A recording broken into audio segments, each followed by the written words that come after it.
ગુજરાતમાં હવે ભારેથી અતિ ભારે વરસાદની આગાહી વ્યક્ત કરવામાં આવી છે। ઉત્તર મધ્ય અને દક્ષિણ ગુજરાતને ધમરોળશે મેઘરાજા।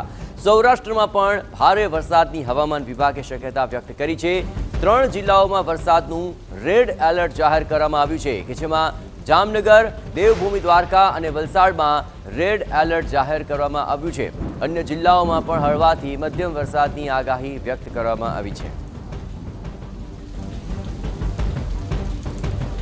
તો આ 3 જિલ્લા તેમાં ખાસ કરીને જામનગર, દેવભૂમિ દ્વારકા અને વલસાડ ત્યાં ભારેથી અતિ ભારે વરસાદની શક્યતા વ્યક્ત કરવામાં આવી છે। અન્ય જિલ્લાઓમાં પણ હળવાથી મધ્યમ વરસાદની શક્યતા હવામાન વિભાગે વ્યક્ત કરી છે। તો આગામી દિવસોની અંદર આખા ગુજરાતભરની અંદર સાર્વત્રિક વરસાદ છે।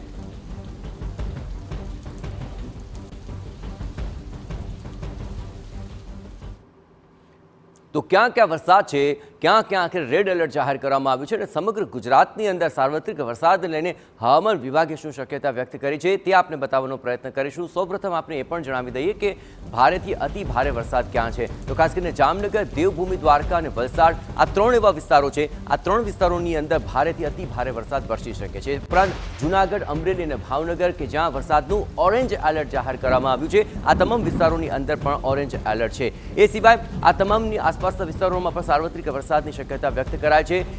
ઓરેન્જ એલર્ટ વિસ્તારોની અંદર ગીર સોમનાથ, સુરત અને નવસારી આ તમામ વિસ્તારોનો પણ સમાવેશ થઈ જાય છે કે જેમાં સૌરાષ્ટ્ર અને દક્ષિણ ગુજરાતના વિસ્તારોનો સમાવેશ થાય છે।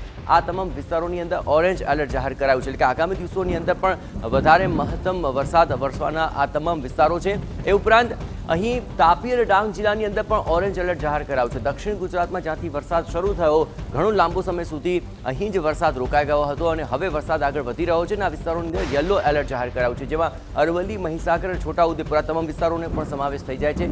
આ તમામ મધ્ય ગુજરાત અને તેની આસપાસના વિસ્તારોની અંદર પણ ભારે વરસાદની શક્યતા વ્યક્ત કરવામાં આવી છે। જોકે નર્મદા, ભરૂચ, રાજકોટ, બોટાદ આ તમામ એવા વિસ્તારો પણ છે કે જ્યાં આ વરસાદની વકીલ કરવામાં આવી છે અને વરસાદનું અહીં યલો એલર્ટ જાહેર કરવામાં આવ્યું છે। આ તમામ વિસ્તારોની અંદર બોટાદ અને તેની આસપાસના વિસ્તારોની અંદર પણ વરસાદ વરસી શકે છે।